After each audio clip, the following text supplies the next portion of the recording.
Ai, ai, ai. Você já começou a gravação? Já. Ok, pessoal. Então, vamos lá, segundo tempo.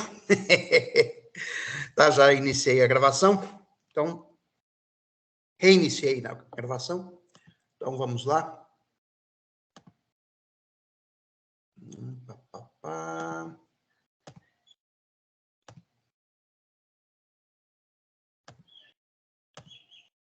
Ok.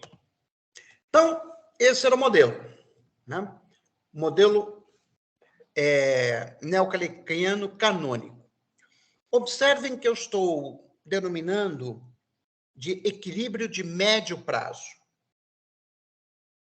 Por que isso?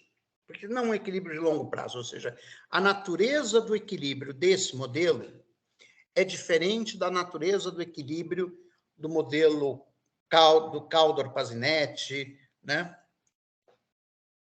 Por quê? Bom, aqui tem uma longa controvérsia dos neocalequianos com os economistas marxistas. Os economistas marxistas nunca aceitaram o modelo neocalequiano como um modelo de crescimento de longo prazo. Por quê? Porque na argumentação dos economistas marxistas, o equilíbrio de longo prazo exige que o grau de utilização da capacidade produtiva seja igual ao normal. E no modelo neocalequiano, isso só vai acontecer por uma feliz coincidência. Tá? Então, eles não aceitam esse modelo como um modelo de equilíbrio de longo prazo. Né? Por isso que eu estou chamando de equilíbrio de médio prazo, ou seja, aquele intervalo de tempo, né, em que o estoque de capital cresce, né? O estoque de capital está crescendo, então não é equilíbrio de curto prazo, né? Mas o grau de utilização da capacidade produtiva ainda não está ajustado ao grau normal de utilização da capacidade. Ok? Muito bem. Bom, então o sistema formado pelas equações 6.12, 6.17 e 6.18 possui três incógnitas, R, U e G, e três equações linearmente independentes, constituindo, portanto, um sistema determinado. Igualando as equações 6.12 e 6.13, aqui, ó, R igual a R, o que é que a gente faz? Podemos obter o grau de utilização da capacidade produtiva de equilíbrio de longo prazo. Gente, isso é só algebrismo, tá? É só igualar 6.12 com 6.18 que vocês chegam na equação 6.19. Tá? A equação 6.19 me dá o grau de utilização da capacidade produtiva de equilíbrio de médio prazo da economia. Ou seja, o grau de utilização da capacidade produtiva está sendo apresentado apenas como uma função dos parâmetros e das variáveis exógenas do modelo. O que nós temos que fazer agora é analisar as propriedades dessa solução. Tá?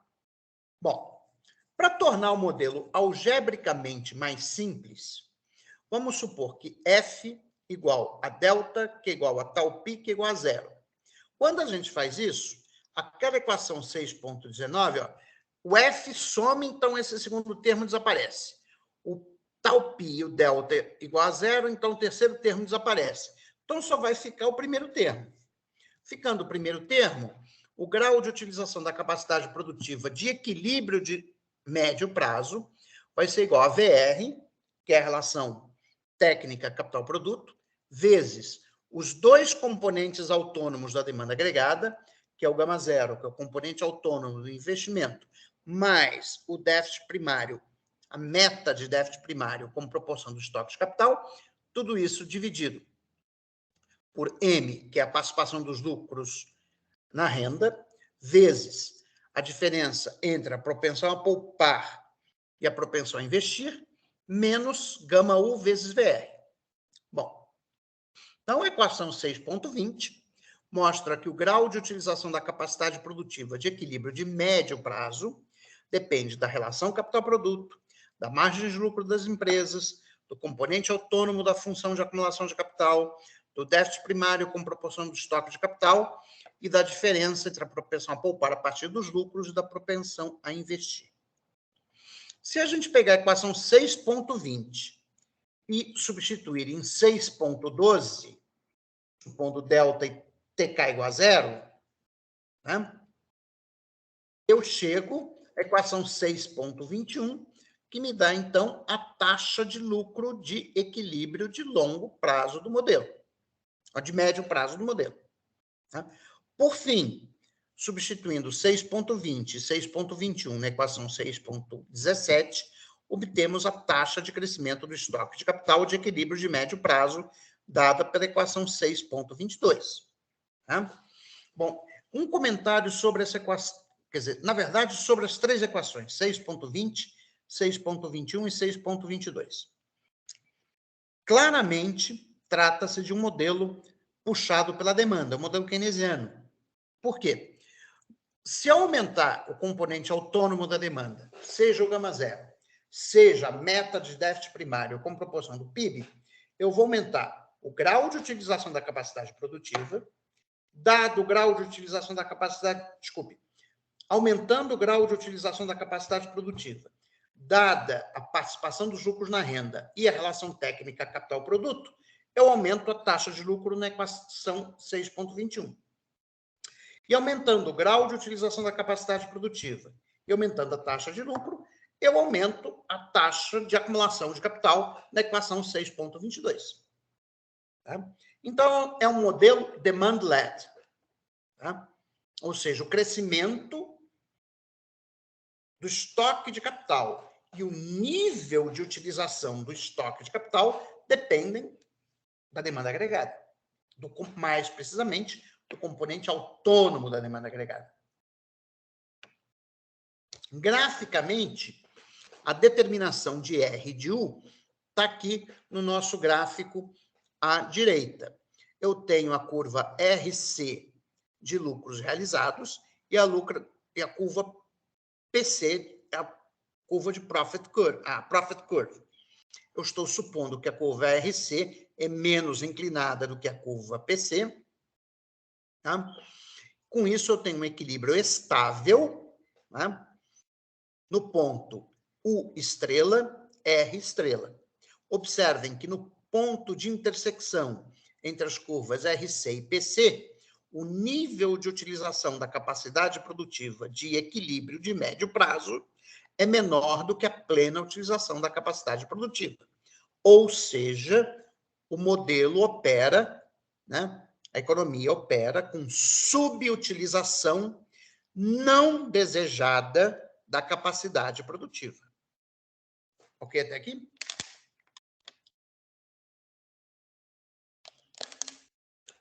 Ok. Bom, estabilidade do equilíbrio. O equilíbrio de médio prazo é claramente estável. Por quê?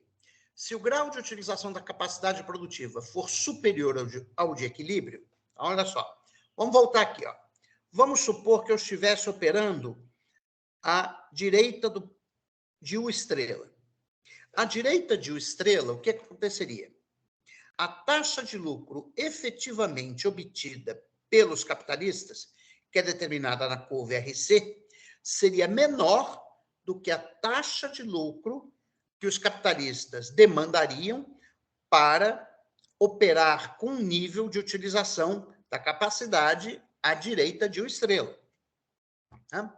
Então, se o grau de utilização da capacidade produtiva for superior ao de equilíbrio, então a taxa de lucro desejada pelos empresários a esse nível de utilização da capacidade será maior do que a taxa de lucro que eles conseguirão realizar com a venda da sua produção no mercado.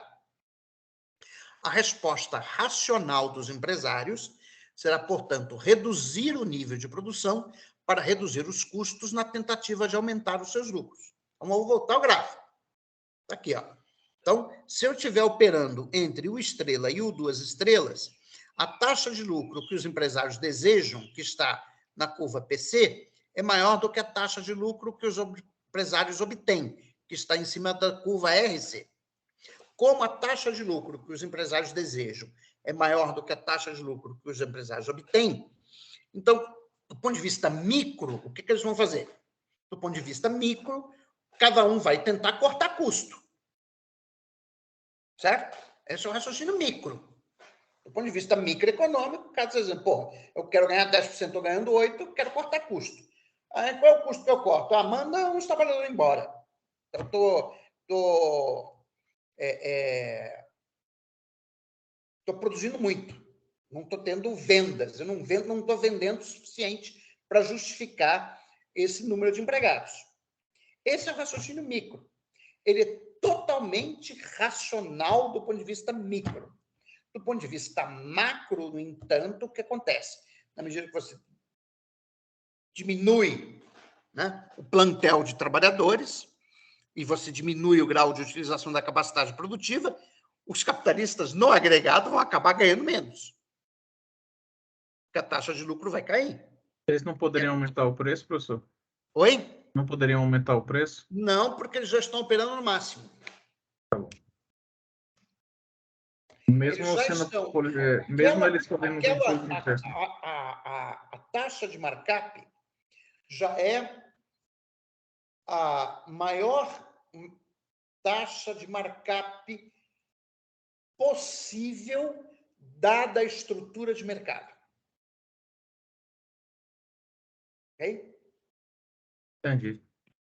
E eles estão com capacidade ociosa. Vão aumentar preço para fazer o quê?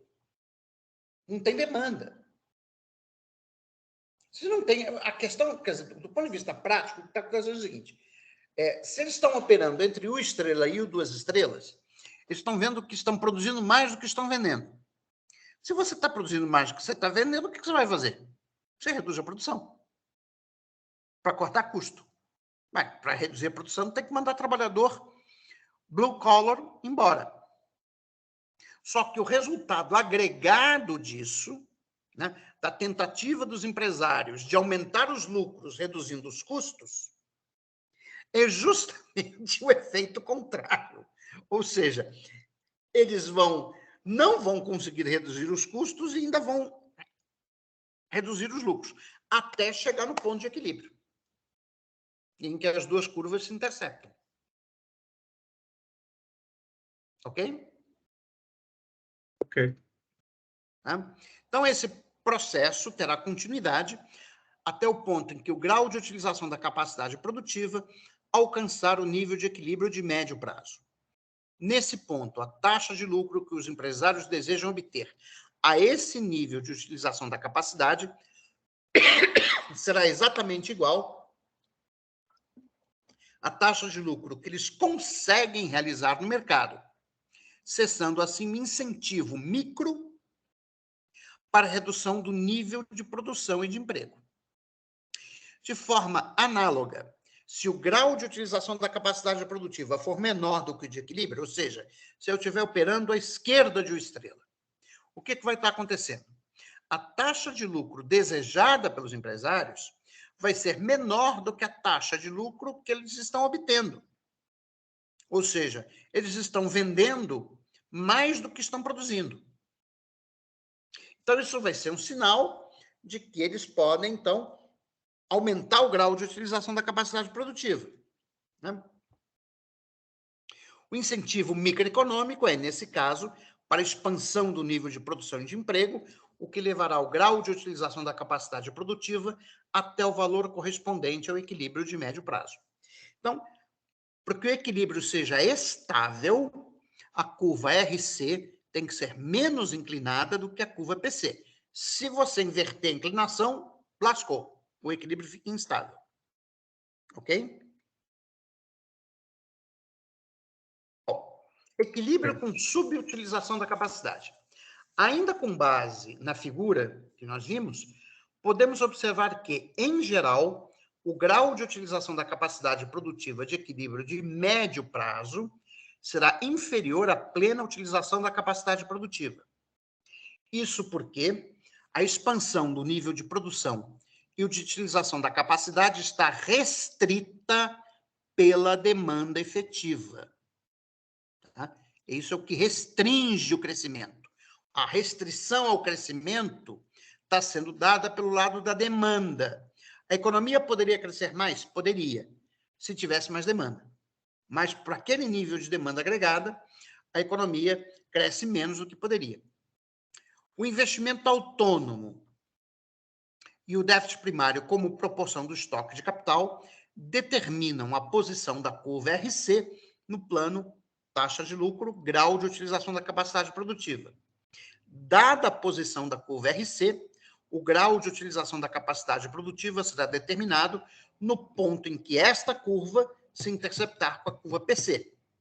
Quanto maiores forem o investimento autônomo e ou déficit primário como proporção do estoque de capital, mais elevada será a curva RC e, consequentemente, mais alto será o nível de utilização da capacidade produtiva de equilíbrio de médio prazo.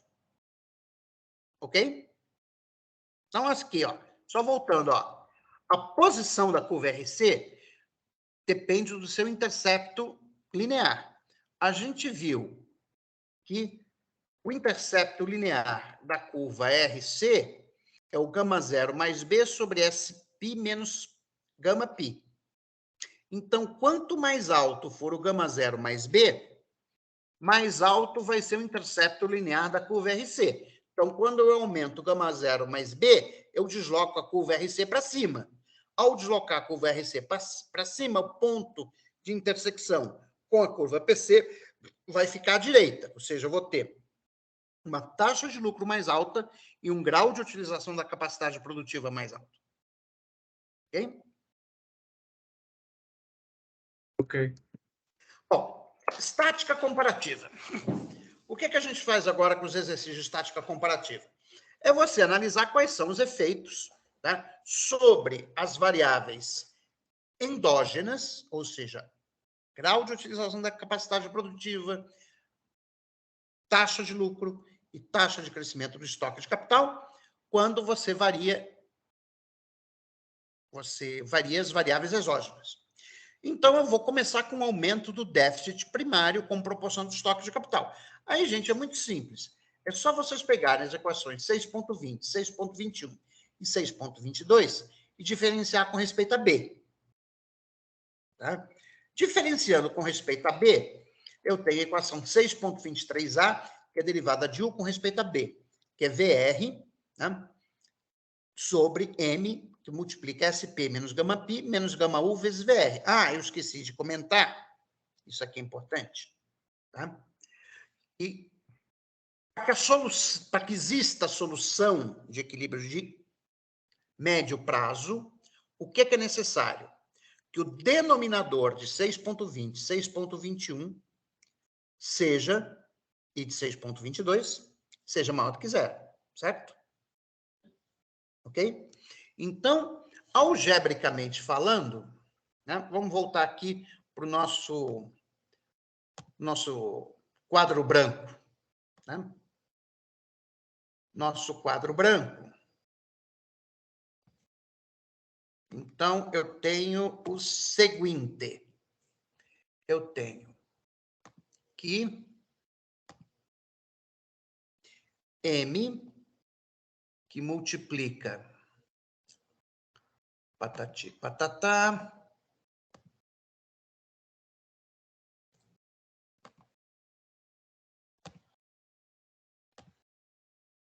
S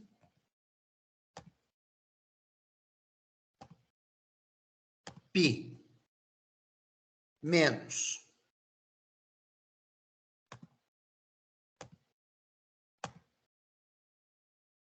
gama π. Qual é o outro termo mesmo? A gama U vezes VR, né? Então, menos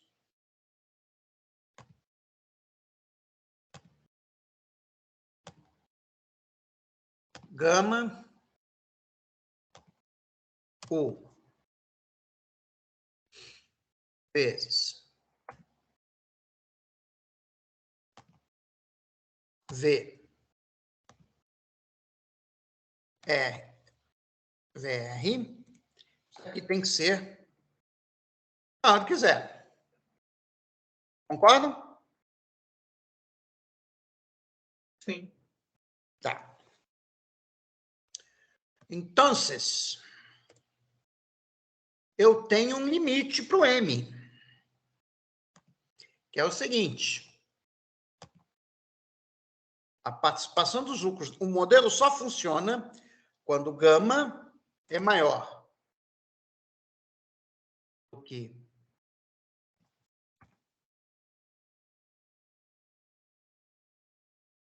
gama U VR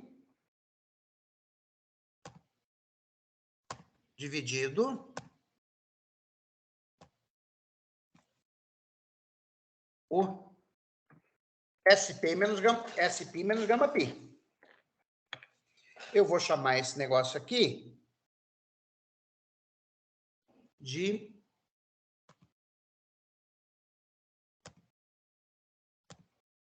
M crítico. Esse é o valor crítico da participação dos lucros na renda para o modelo ter uma solução. Tá? Assim, muita gente, quando faz os modelos, esquece de analisar aquilo que nós chamamos de condições de contorno. Ou seja, quais são as condições necessárias para a solução existir, do ponto de vista econômico. Porque, como vocês sabem, o fato de um modelo matemático ser determinado não significa necessariamente que ele tem uma solução econômica. Porque, do ponto de vista econômico, você tem algumas restrições. Então, por exemplo, a taxa de lucro não pode ser negativa no equilíbrio de médio prazo. Tá? O grau de utilização também não pode ser negativo. Tá? Então, esse modelo aqui está me impondo essa solução. Tá? Bom, a condição keynesiana de estabilidade me garante que o denominador é positivo. Não vamos discutir com ela. Tá? Agora, VR é a relação técnica capital-produto. Essa relação técnica capital-produto está em torno de 2, tá? Para os países envolvidos. O γ-U é a sensibilidade, né, da taxa de crescimento do estoque de capital ao grau de utilização da capacidade produtiva. Tá? Então, observem, o tamanho do M crítico depende fundamentalmente desse coeficiente de sensibilidade. Se o γ-U for muito baixo, né, o M crítico vai ser baixo. Então, as condições de contorno do modelo vão ser bastante gerais. Agora, se o γ-U for alto, ou seja, se o investimento for muito sensível às variações do grau de utilização da capacidade produtiva, o M crítico vai ser muito alto. Isso significa que, provavelmente, as condições de contorno não vão ser aplicáveis no mundo real. Nós já estamos vendo aqui o problema que o Peter Scott apontou em 2010, que os modelos neocalequianos, eles precisam supor, né, uma baixa sensibilidade do investimento às variações do grau de utilização da capacidade produtiva. Porque se a sensibilidade for alta, o valor crítico da participação dos lucros na renda vai ser alto, né? Vai ser lá, pode ser 50%, 60%, o que a gente não observa no mundo real. Então, o modelo deixa de ser aplicável. Entendido esse ponto, pessoal? Entendido. Tá? Quer dizer, isso é discussão de modelo. Não é dizer, ai, mas essa hipótese é irrealista. Ai, não sei o que é bom. Todo modelo é realista. Né? Isso aí esquece. A gente está raciocinando dentro do modelo. Tá? O modelo, para ter solução, esta condição tem que ser atendida. Bom, para que essa condição seja atendida, a participação dos lucros na renda tem que ser superior a um certo valor crítico. Esse valor crítico depende da sensibilidade do investimento às variações do grau de utilização da capacidade produtiva. Bom, se o investimento for pouco sensível às variações do grau de utilização da capacidade produtiva, ou seja, se o γ-U for baixo, então o valor crítico de M é baixo, portanto, o modelo é válido, né? As condições de contorno do modelo são muito gerais, ou seja, o modelo é válido, eu tenho um equilíbrio para praticamente qualquer valor de M. Tá? Agora, se o investimento for muito sensível às variações do grau de utilização da capacidade, o valor crítico da participação dos lucros na renda vai ser alto. Então, o modelo só seria aplicável a países ou a economias nas quais a participação dos lucros na renda fosse muito alta. O que não é o caso dos países desenvolvidos, por exemplo. Pelo menos da maioria deles. Tá? Pode ser o caso do Brasil, talvez sim, talvez não. Tá? A participação dos lucros na renda do Brasil é algo como 55%. Tá? Nos Estados Unidos, a participação dos lucros na renda é 30%. Tá? Então, isto é fazer debate do modelo. É saber o seguinte, bom, tudo bem, ok, a gente entende a operação do modelo, mas e as condições de contorno? Ok? Isso é um debate relevante. Tá? Que os neo-ricardianos, por exemplo, não gostam de fazer. Ah, não, nem o Lavoie. Ah, não, mas isso aqui é só um modelo protótipo, não é uma descrição do mundo real. Nenhum modelo é uma descrição do mundo real. O que a gente está dizendo é o seguinte, dado esse modelo, em que condições ele é válido? Bom, esse modelo, a gente sabe que ele está supondo, tá? Ele precisa supor, para ser válido, uma baixa sensibilidade do investimento às variações do grau de utilização da capacidade produtiva. Em outros termos, ele precisa supor um efeito acelerador baixo. E essa é a crítica do Scott, de 2010. Ele diz o seguinte, eu posso supor que, para o curto e médio prazo, a sensibilidade do investimento às variações do grau de utilização da capacidade é baixa. Não no longo prazo. No longo prazo, o γ-U é alto. Então, sendo alto o γ-U, esse M crítico é alto, e aí a condição para ter uma solução, ela deixa de ser atendida. Ok? Entendido, pessoal? Sim, professor. Tá? Bom, então, estabilidade, sim. Então, isso é o que eu tinha esquecido de comentar, isso sobre o denominador. Tá? Quer dizer, o fato de você chegar a uma expressão matemática não quer dizer que está tudo resolvido. Você tem que analisar se faz sentido econômico. Não é só fazer a conta e verificar que não está certo do ponto de vista matemático. Ok, pode estar certo do ponto de vista matemático, mas faz sentido econômico? Sim ou não? Tá? Então, a gente já sabe que esse modelo precisa, né, de uma baixa sensibilidade, de um baixo γ-U. Ok? Muito bom. Então, vamos lá. Então, fazendo as derivadas parciais, né, de U, R e G com respeito a B, a gente verifica que todas são positivas. Ou seja, se aumentar o déficit primário como proporção do estoque de capital, aumenta o grau de utilização da capacidade produtiva, aumenta a taxa de lucro e aumenta a taxa de crescimento do estoque de capital. Ou seja, esse modelo é um modelo que faz a crítica ao austericídio fiscal. Ou seja, se você adotar uma política fiscal contracionista, você vai fazer derrubar o grau de utilização da capacidade produtiva, derrubar a taxa de crescimento e ainda vai fazer os capitalistas mais pobres. Aí tem uma questão de economia política que você pode fazer a seguinte pergunta. Uai, mas se a taxa de lucro cai, por que os capitalistas são contra, são a favor, melhor dizendo, do austericídio fiscal? Pode perguntar para qualquer empresário, Fiesp, não é só para banqueiro, não. Ah, não, o governo tem que controlar os gastos, tem não sei o quê, porque senão dá problema. Tal. Aqui o modelo está dizendo que eles não deveriam se preocupar. preocupar com isso, pelo contrário, deveriam ficar muito satisfeitos. Claro que o modelo está fazendo simplificações, por exemplo, de que a taxa de juros real é igual a zero, né? Então, não tem, o governo não paga serviço da dívida, né? Está fazendo uma série de simplificações, mas esse é um resultado que, mais ou menos, todos os modelos neocalequianos geram. Ou seja, não se preocupa com a política fiscal, minha filha. A política pode meter o pau na demanda, que a economia vai... Entendeu? Todo mundo vai ficar feliz. Né? É a economia do nono círculo do paraíso, nono círculo do céu. Né?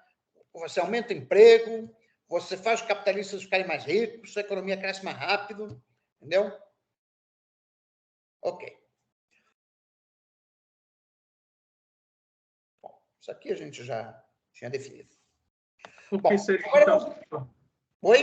por que eles apoiam, então, o austericídio mesmo com lucros reduzindo? Muito provavelmente porque o regime de demanda não é wage-led, é profit-led. Então, quando você... E a gente vai ver isso agora. Quando você aumenta a... Tá, na verdade, são duas coisas diferentes. Tá? Muito provavelmente, quando você aumenta o déficit público, né?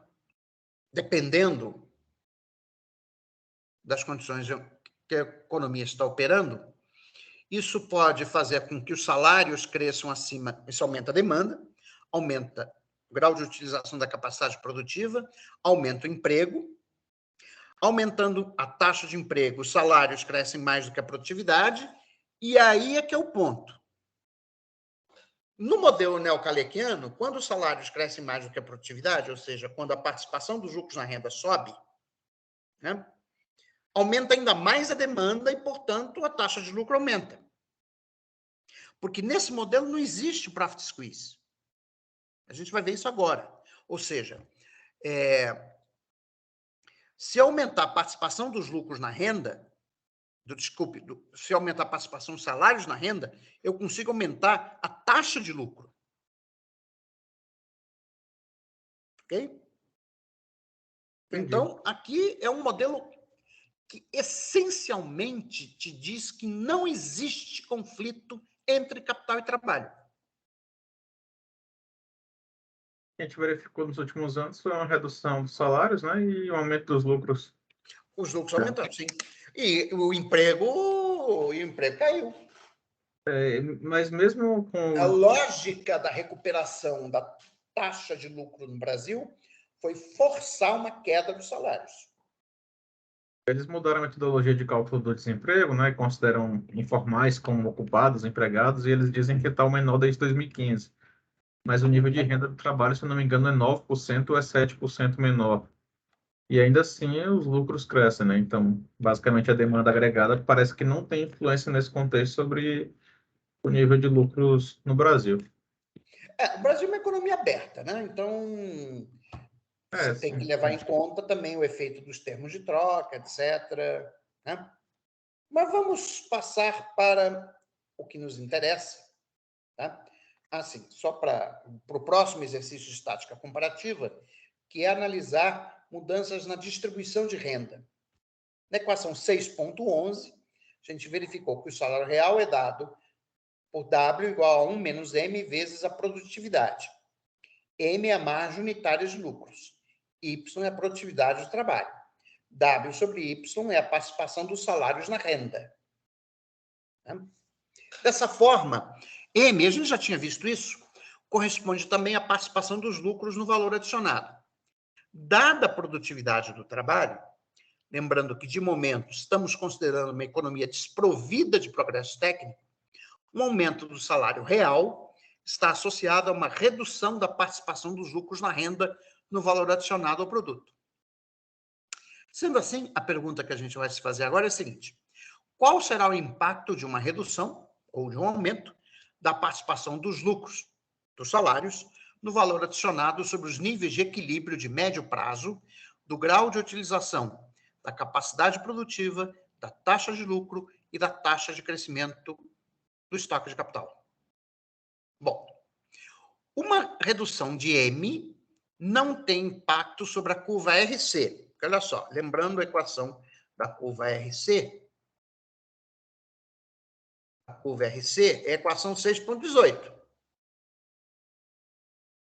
Então, ela não depende de M, certo? Então, a posição da curva RC, ela não é alterada. Agora, mas ela claramente diminui a inclinação da curva PC. Na verdade, ela faz isso aqui, ó. Tá? O que é que acontece? Quando eu, só voltando aqui, quando eu reduzo a participação dos lucros na renda, eu diminuo a inclinação da curva PC, então, em azul, ela se reduz para cá. Ok? Aí, o que vai acontecer? Como a curva RC não mudou de posição, se eu diminuir a inclinação da curva PC, então eu vou ter um novo ponto de intersecção entre a curva PC e a curva RC, com níveis mais altos de utilização da capacidade produtiva e da taxa de lucro. Ou seja, uma redução da participação dos lucros na renda gera um aumento do grau de utilização da capacidade produtiva, um aumento da taxa de lucro e, se eu estou aumentando o grau de utilização da capacidade produtiva e da taxa de lucro, eu estou aumentando o grau, a taxa de crescimento do estoque de capital. Ou seja, nesta economia, tanto o regime de demanda como o regime de crescimento são wage-led. Tá? Bom, qual é a explicação desse resultado? Uma redução da participação dos lucros na renda implica uma redistribuição de renda das unidades com maior propensão a poupar, os capitalistas, para as unidades com menor propensão a poupar, os trabalhadores. Ao nível inicial de produção, emprego e utilização da capacidade produtiva, haverá, portanto, uma redução da taxa de poupança, ou seja, um aumento do consumo. O aumento do consumo irá resultar no aumento do grau de utilização da capacidade produtiva, o qual será, nas condições do modelo aqui apresentado, suficientemente forte para mais do que compensar o efeito negativo da redução da margem unitária de lucro sobre a taxa de lucro. Dessa forma, a taxa de lucro também vai aumentar. Em função do aumento do grau de utilização da capacidade produtiva e da taxa de lucro, a taxa de crescimento do estoque de capital também responderá positivamente à redução da participação dos lucros na renda. Daqui se segue, portanto, que uma redistribuição de renda dos lucros para os salários resulta no aumento do grau de utilização da capacidade produtiva, da taxa de lucro e da taxa de acumulação de capital.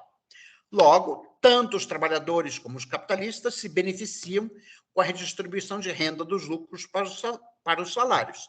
Nessas condições, não existe conflito de interesses entre as classes sociais. Não existe conflito entre salários e lucros. E aí? O interessante é que é um modelo de inspiração marxista, né, de certa medida, mas, na verdade, ele trabalha com a inexistência de conflito distributivo, né, entre... Exato, eu também fiquei pensando justamente nesse ponto, né? De certa forma, poderia dizer que se contradiz, professor? Não, o modelo não se contradiz. O modelo, as conclusões são logicamente derivadas das premissas. O que vocês podem estar achando estranho é o autor marxista ter feito esse modelo. Bom, esse modelo foi feito em 1981. Na verdade, era a crise da social-democracia europeia. E o início do neoliberalismo, com a Thatcher e o Reagan. Então, o que eles estavam... acho que politicamente, né, o modelo quer demonstrar, né, é que o consenso social-democrata é uma maneira melhor de funcionamento do capitalismo. Que o conflito, né? Porque, no fundo, o que a Thatcher fez no Reino Unido foi descer o pau em cima dos sindicatos. E como é que ela... A Thatcher acabou com os sindicatos na Inglaterra. E como é que ela fez isso? Ela acabou com a indústria. E os Estados Unidos fez a mesma coisa. Se vocês olharem a taxa de sindicalização da força de trabalho nos Estados Unidos, desde os anos 70, vem caindo muito. Agora, com Biden, parece que está começando a subir novamente, né? Mas você teve... Os anos 70 foram anos muito conflitivos, do ponto de vista entre capital e trabalho. Se vocês pegarem o número de greves nos países envolvidos, foi muito alto, né? Isso esteve associado à situação de estagflação dos anos 70. E uma das explicações que foi dada para a estagflação dos anos 70 foi precisamente a ideia de profit squeeze. Então, o que o Hawthorne está tentando fazer é construir um modelo onde não tem profit squeeze. Na verdade, o que ele está tentando dizer, nas entrelinhas do modelo, né, é que a estagnação econômica está vindo mais das políticas de austeridade fiscal que já estavam começando a ser adotadas, né, nos governos dos países envolvidos.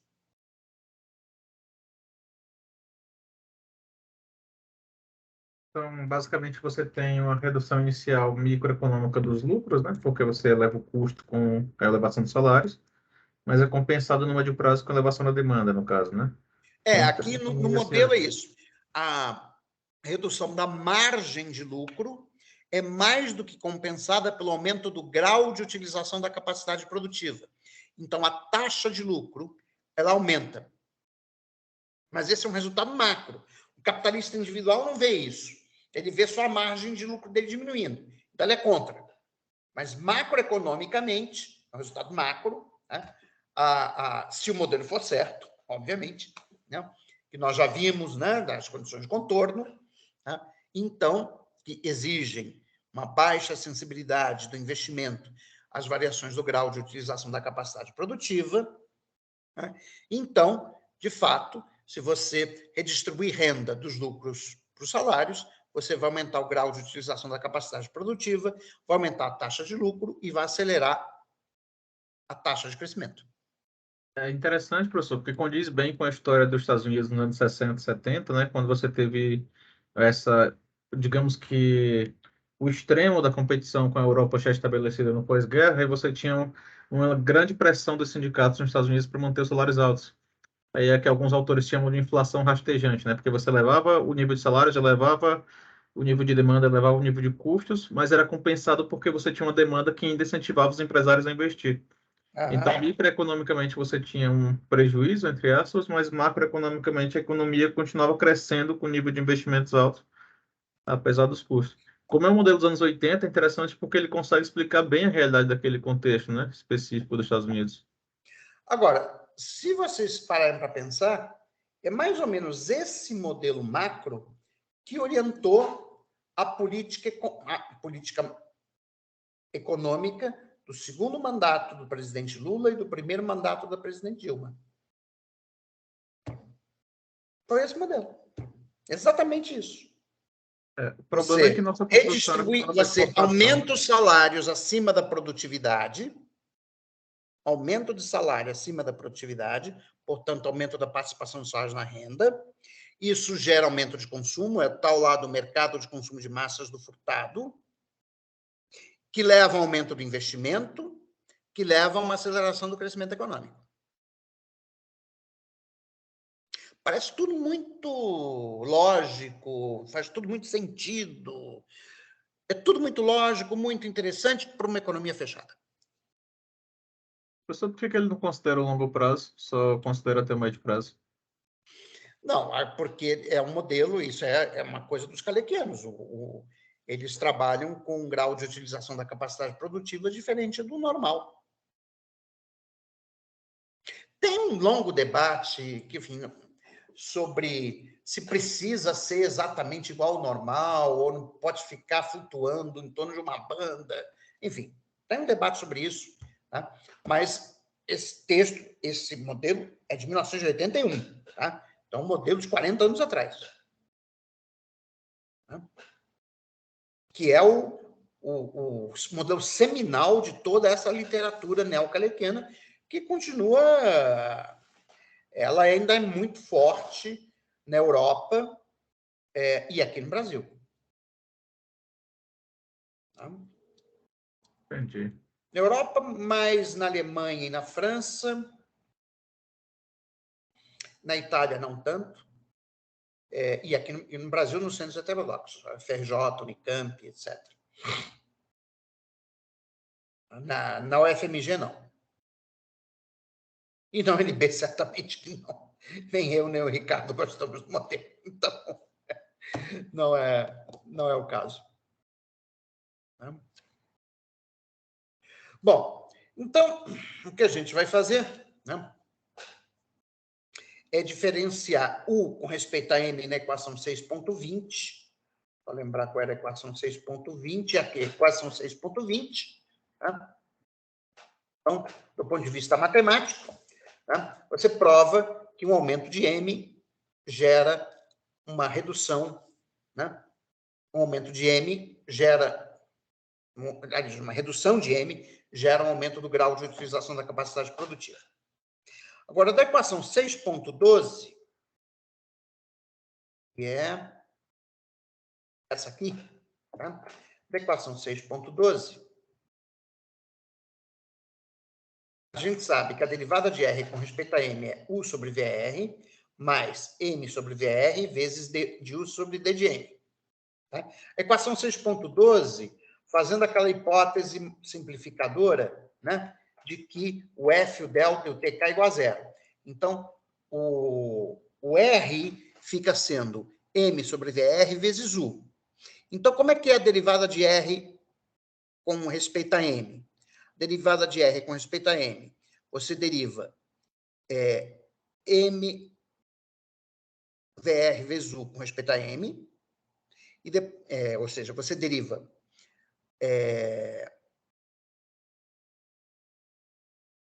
você mantém U constante, deriva M VR com respeito a M, e depois você mantém o M constante e deriva o U com respeito a M.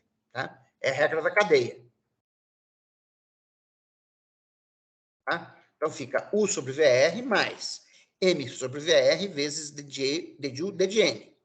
Colocando 1 sobre VR em evidência, fica U mais D de M vezes D de U, D de M. Colocando U em evidência, né, fica U sobre VR, que multiplica 1 mais M sobre U, D de U sobre D de M. Tá? Só que D de U, D de M, a gente tem na equação 6.24a. Tá? Então, substituindo 6.24a aqui nessa expressão, fica U vezes VR, que multiplica 1 menos MSπ sobre MSπ menos gama π menos gama U VR. Isso aqui é igual, fazendo, né, as devidas algebrismos, a U sobre VR, que multiplica M gama π mais gama U vezes VR, dividido por M SP menos gama π menos gama U VR. Esse denominador a gente já supôs que é positivo. Aqui é positivo porque todos, o numerador, né, é positivo porque todos os elementos são positivos, U é positivo, o VR é positivo, mas tem um menos na frente. Como tem um menos na frente, então é negativo. Então, quando eu diminuo a participação dos lucros na renda, eu aumento a taxa de lucro. Bom, com isso, regimes de demanda e de acumulação. Na equação 6.24a, verificamos que uma redução da participação dos lucros na renda está associada a um aumento do grau de utilização da capacidade produtiva. Dessa forma, o regime de demanda prevalecente nessa economia é do tipo wage-led. Como uma redução da participação dos lucros na renda gera tanto um aumento do grau de utilização da capacidade produtiva, como um aumento da taxa de lucro, segue-se que a taxa desejada de crescimento do estoque de capital também irá aumentar, acelerando assim o ritmo de acumulação de capital da economia em consideração. Dessa forma, o regime de crescimento também é definido como wage-led. Ok até aqui? Ok. Então, vamos para a segunda parte do modelo. Onde é que está? Vamos lá, documentos.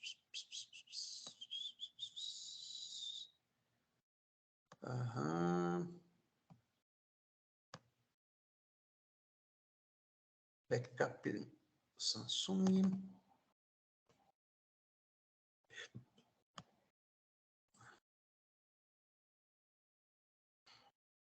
UNB.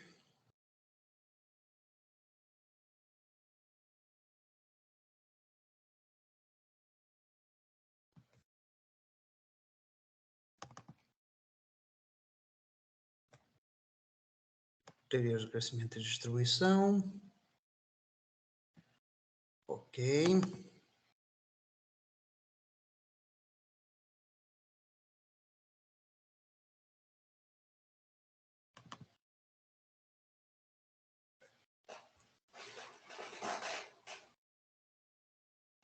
Todo mundo vendo os slides? Sim. Sim, sim. Uhum. Tá? Então, agora é o modelo neocalequiano canônico com progresso técnico. Bom, discussão conceitual. Primeiro, o progresso técnico pode ser realizado numa economia de duas maneiras. Em primeiro lugar, o progresso técnico pode ser desincorporado, ou seja, ele pode afetar de forma equivalente aos trabalhadores e ao equipamento de capital. Nesse caso, o progresso técnico consiste numa melhoria do estado das artes, ou seja, num aumento do estoque de conhecimento a respeito das formas possíveis de se combinar capital e trabalho no processo de produção. Esse tipo de progresso técnico não encoraja a substituição do equipamento de capital usado por equipamento novo, de maneira que ele não tem nenhum impacto sobre a decisão de investimento. Então, quando o progresso técnico é desincorporado, ele não tem impacto sobre a decisão de investimento. Né? Agora, em segundo lugar, o progresso técnico pode ser incorporado. Aqui está errado, tá? Escrevi desincorporado, mas é incorporado. Ou seja, pode envolver a compra e instalação de máquinas e equipamentos recentemente produzidos que incorporem as novas tecnologias de produção. Este tipo de progresso técnico encoraja a substituição de máquinas usadas por máquinas novas, aumentando assim o ritmo de acumulação de capital da economia em consideração. Por isso que aquele Twitter que eu passei para vocês ontem no grupo de WhatsApp, lá o fulano, lá Francisco, Fernando, não sei das quantas, né? Quando ele faz a distinção, como é que é? Entre investimento inovador e investimento não inovador. Aí ele diz que o investimento inovador expulsa o investimento não inovador. Isso é uma besteiragem que não tem nenhum cabimento. Quer dizer, quando a maior parte do progresso técnico está incorporado em novas máquinas e equipamentos. Então, quando uma empresa que opera num determinado setor faz um investimento em modernização tecnológica, o que vocês acham que as outras empresas que operam no mesmo setor vão ficar fazendo? Vão ficar sentadas batendo palmas ou vão imitar o seu competidor? Claro, se não fizer isso, cai fora do negócio. Essa é a grande força do capitalismo, né? Que é a destruição criativa do Schumpeter.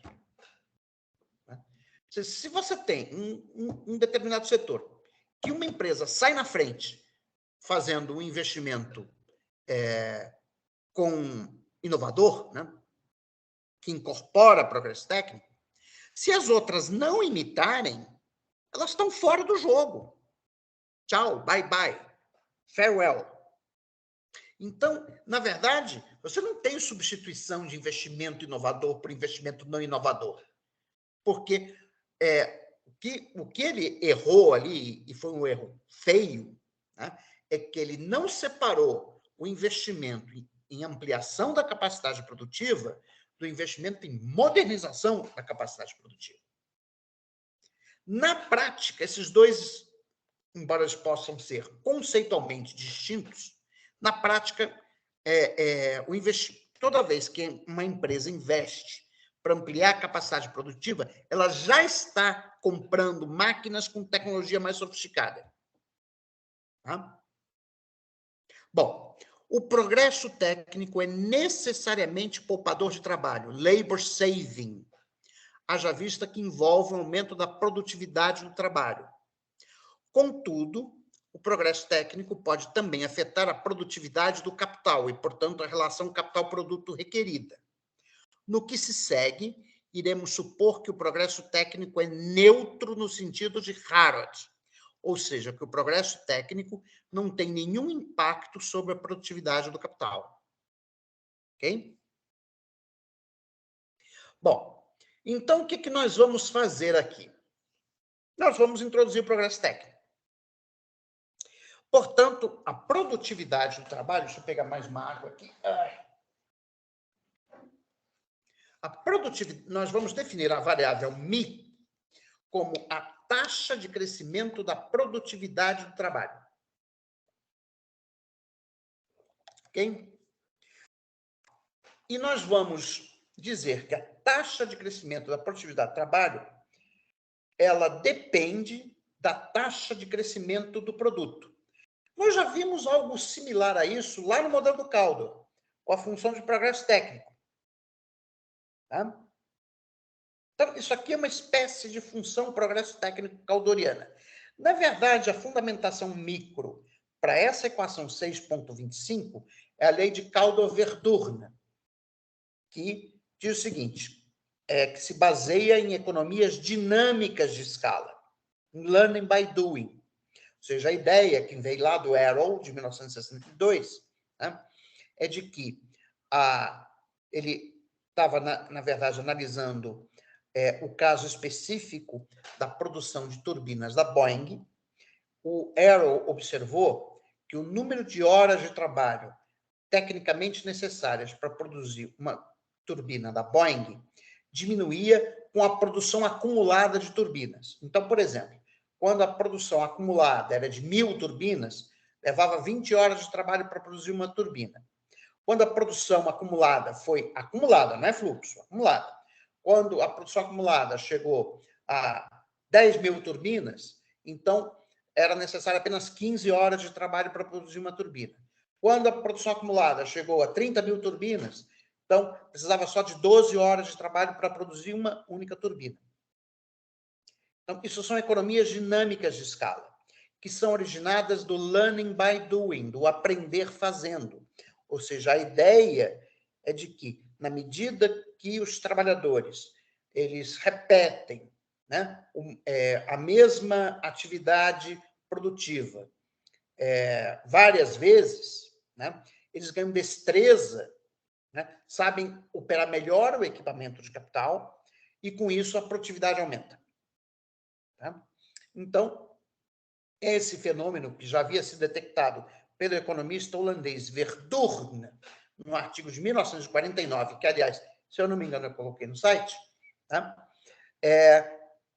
Então, gerou essa chamada lei de Caldor-Verdurne, que faz uma ligação entre a taxa de crescimento da produtividade do trabalho e a taxa de crescimento da economia ou do estoque de capital.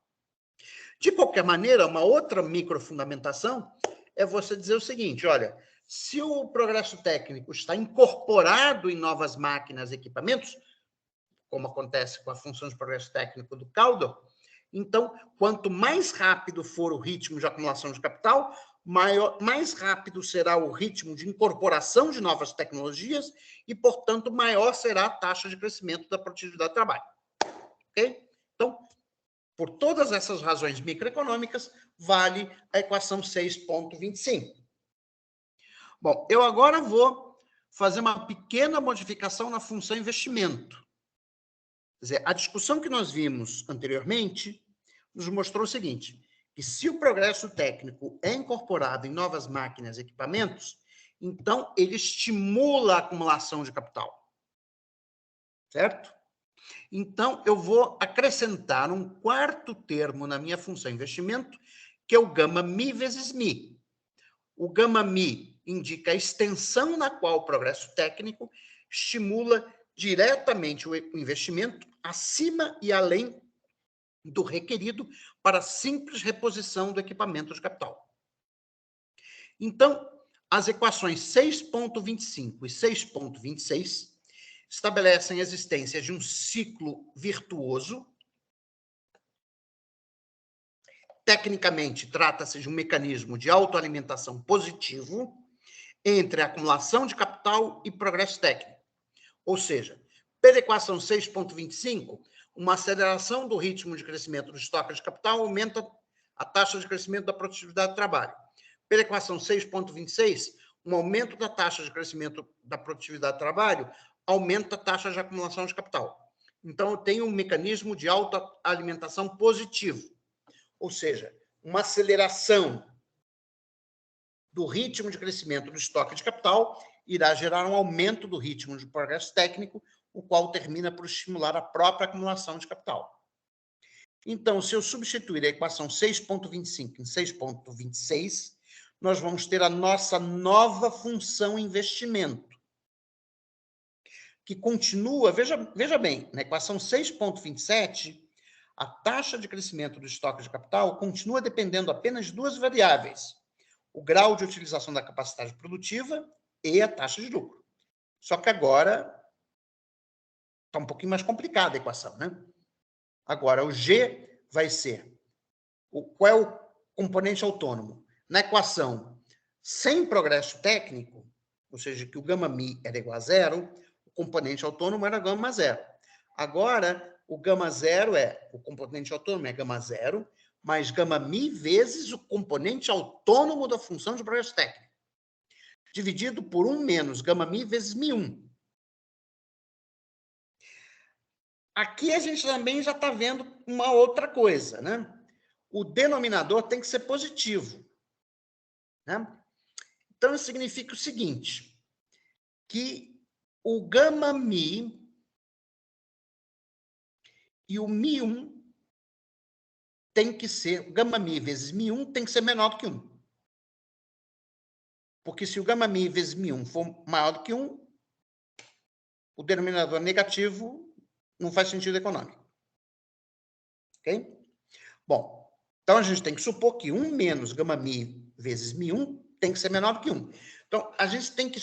Olha só, para que tenha equilíbrio no modelo, eu não posso ter um efeito Caldor-Verdun muito forte, ou seja, o M1 não pode ser muito alto, e eu também não posso ter um efeito muito forte do progresso técnico sobre a decisão de acumulação de capital. Tá?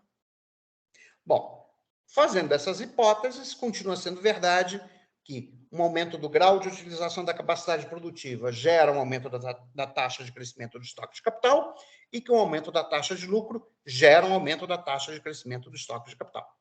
Ok. Então, no que se segue, iremos supor que 1 menos γ-mi vezes mi1 maior do que zero, como 1 sobre 1 menos γ-mi vezes mi1 maior do que 1, segue-se que a existência, né, de um mecanismo de autoalimentação positiva entre o progresso técnico e a acumulação de capital termina por aumentar os coeficientes do grau de utilização da capacidade produtiva e da taxa de lucro na função de acumulação.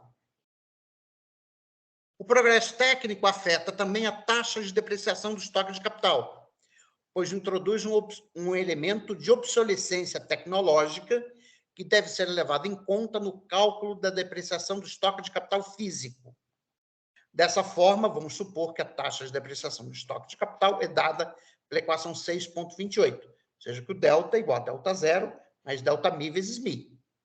Então, substituindo 6.25 em 6.28, chegamos à equação 6.29, que é a equação final para a taxa de depreciação do estoque de capital, que agora ela depende da própria taxa de acumulação de capital.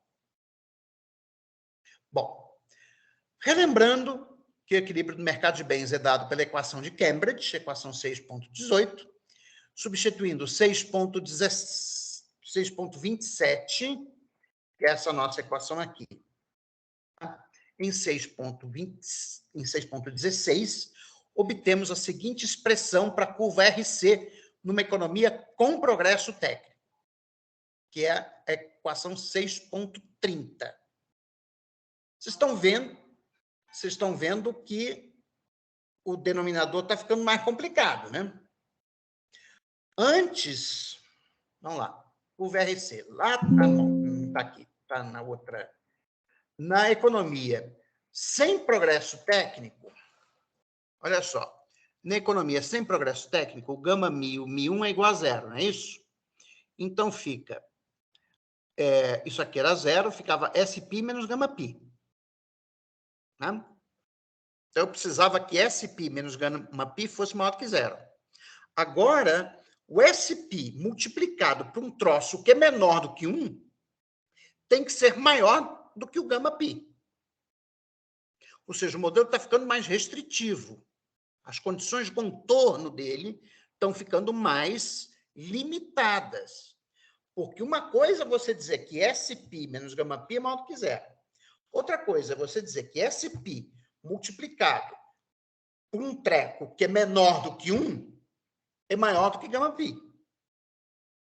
Ou seja, nesse modelo, eu tenho que supor que o gama, no modelo com progresso técnico, eu tenho que supor que a sensibilidade do investimento das variações da taxa de lucro é menor do que no modelo com progresso técnico, sem progresso técnico. Ok? Entendido esse ponto? Sim, entendido. Ok? Bom, então, por algebrismo, a gente chega à equação 6.30. A inclinação é muito simples, é só calcular a derivada de R com respeito a U. Eu chego à equação 6.31. Para que a curva RC tenha inclinação positiva, a seguinte condição deve ser atendida, que é o que eu estava discutindo. SP multiplica 1 menos gama mi vezes Mi1 menos gama pi, né? Tem que ser maior do que zero. Ou seja, a propensão a poupar, a partir dos lucros, tem que ser maior do que gama pi sobre 1 menos gama mi vezes Mi1.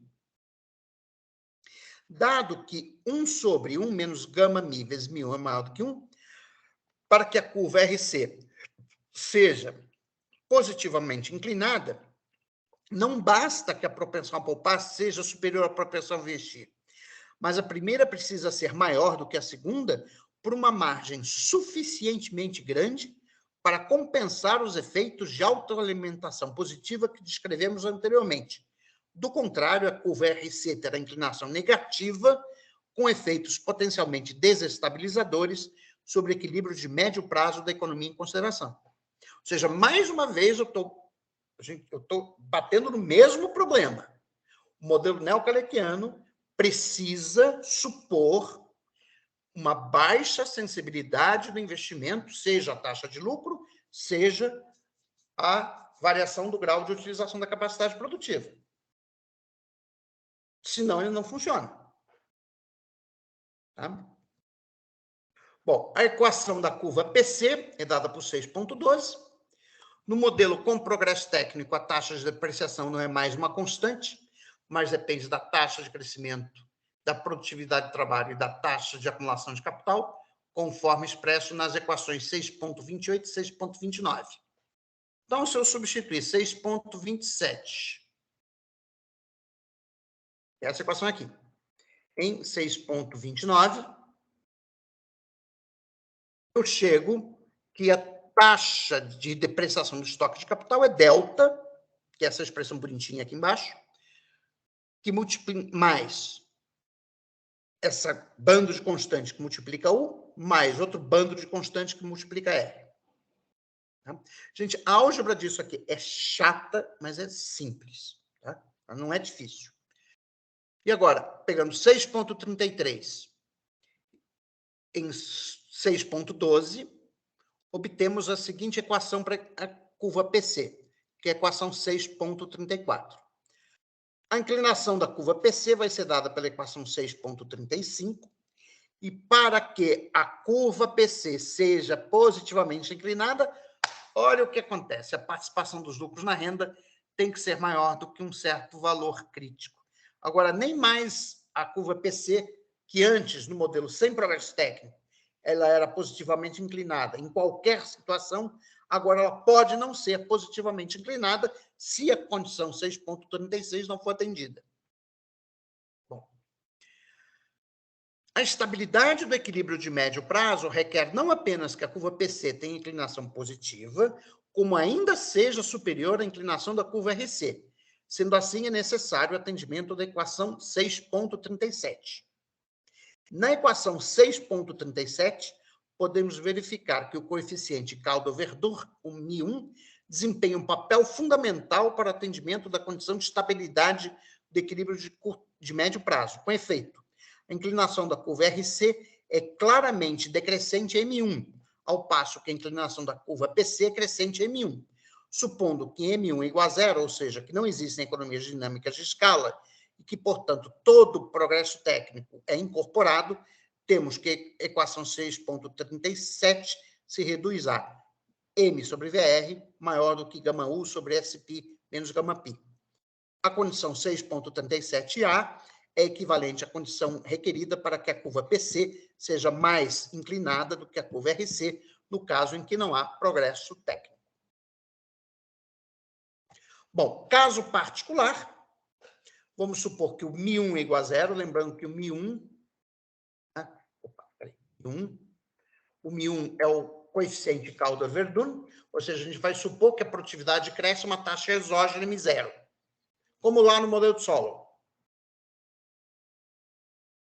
Sem perda de generalidade, tendo em vista a simplificação do modelo, vamos assumir igualmente que F igual a θk, que é igual a zero. Bom, então, como é que fica a estrutura do modelo neocalequiano com progresso técnico? Exógeno. A gente está fazendo caso particular em que eu estou introduzindo o progresso técnico no modelo, mas ele é exógeno. Então, temos a equação 6.38, que é a equação da curva de lucros, a equação 6.39, que é a equação de acumulação, a equação 6.40, que é a equação de lucros realizados, e a equação 6.41, que é a nossa, entre aspas, função de progresso técnico. Temos agora um sistema com 4 incógnitas, R, U, G e μ, e 4 equações linearmente independentes. Então, trata-se de um sistema determinado. Bom, e aí o que a gente faz agora é simplesmente resolver o modelo. Tá? Aí tem o valor de U e de R, as equações 6.42 e 6.43. Tá?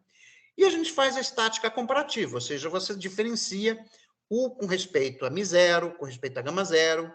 Né? Então, por exemplo, se eu aumentar a taxa de crescimento da produtividade, eu aumento o grau de utilização da capacidade produtiva. Por quê? Porque eu acelero o investimento, aumentando o investimento, aumenta a demanda, aumentando a demanda, aumenta o grau de utilização da capacidade produtiva. Tá? Bom, a derivada parcial de U com respeito a B, que é a meta de déficit primário como proporção do PIB, continua positiva, porém, né, com mais restrições no valor do denominador. Né? Na verdade, eu tenho que supor que o γ-U é positivo, é baixo, né? A gente já chamou atenção desse resultado anteriormente. Bom, aí estão os resultados das derivadas parciais. Acho que, enfim, não tem muito... essa tabela, ela resume os efeitos sobre os valores de equilíbrio de médio prazo, do grau de utilização da capacidade produtiva de R e de G.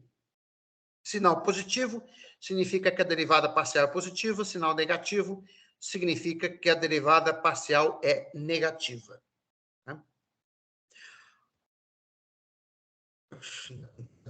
Meu Deus do céu. Vou só fazer essa análise aqui. Como o progresso técnico é suposto incorporado em novas máquinas e equipamentos, segue-se que o mesmo tem impacto direto na decisão de acumulação de capital, pois estimula a substituição de equipamentos usados por equipamentos recentemente produzidos. Assim, uma aceleração do ritmo de crescimento da produtividade do trabalho irá necessariamente aumentar o ritmo de obsolescência tecnológica do equipamento de capital em operação, induzindo a realização de maiores investimentos na modernização do equipamento de capital. O aumento resultante do investimento em capital físico irá produzir um aumento da demanda efetiva, fazendo com que as empresas reajam ao mesmo por intermédio de um incremento do nível de produção e utilização da capacidade produtiva existente. No modelo sem progresso técnico apresentado nas sessões anteriores, o salário real era constante ao longo do tempo, uma vez que a produtividade do trabalho e a participação dos lucros, salários no valor adicionado eram ambos constantes. O que muda com a incorporação do progresso técnico? A incorporação do progresso técnico ao modelo faz com que, no equilíbrio de médio prazo, o salário real esteja crescendo ao mesmo ritmo da produtividade do trabalho. Dessa forma, a variável relevante passa a ser a participação dos salários ao invés do salário real. A inspeção das equações 6.44D e 6.45D, voltando aqui, tá? 6.44D e 6.45D, na equação 6.44D, a gente vê que uma redução da participação dos lucros na renda gera um aumento do grau de utilização da capacidade produtiva.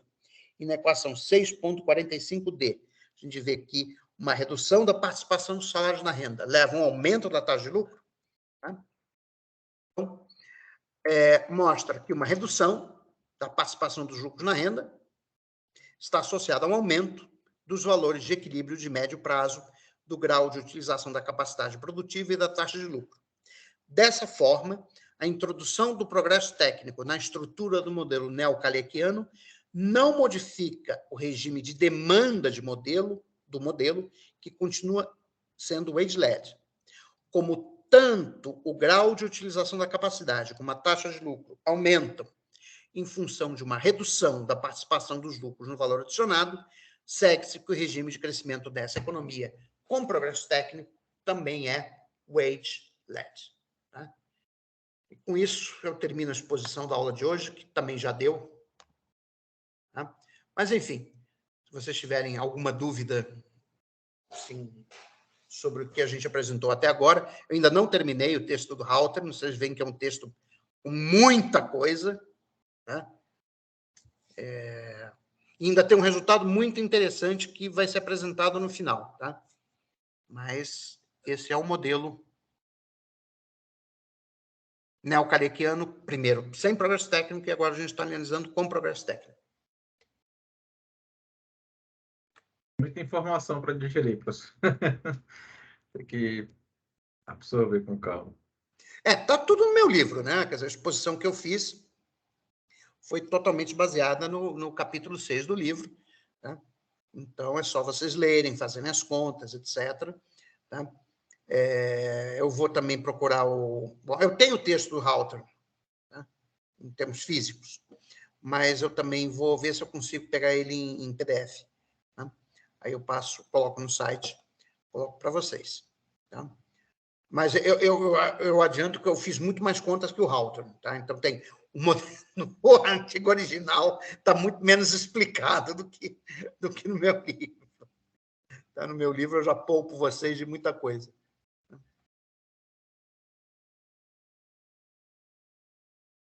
E aí, gostaram do modelo?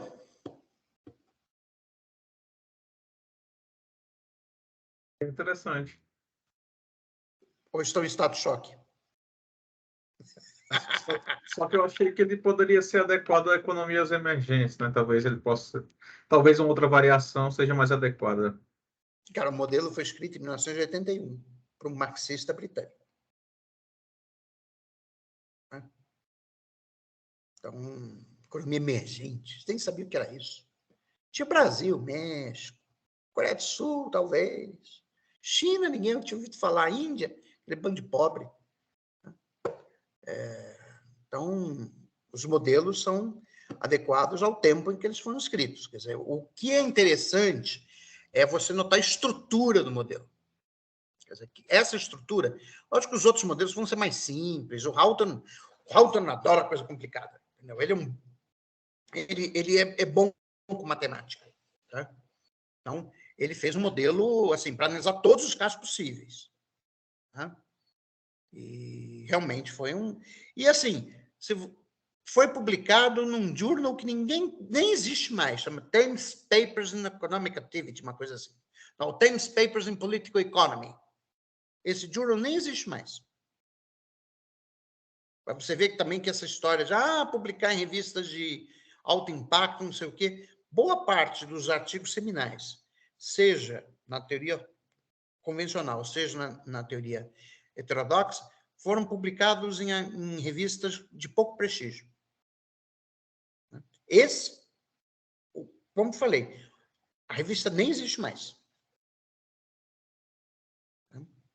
Então, não adianta procurar, quer dizer, tem talvez no Distora, eu vou dar uma olhada no Distora e ver se tem.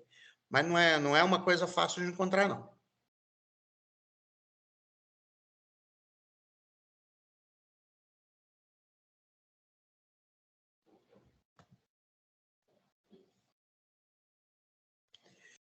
Então, podemos ficar por aqui, pessoal? Acho que sim, né? Deu, Bem né? denso. Deu. 7h30, né? Já deu, né? Então, pessoal, nos vemos presencialmente, tá? Na terça-feira que vem, se Deus quiser. Tá bom? Eu vou desligar aqui a gravação, parar a gravação para ela ficar gravada.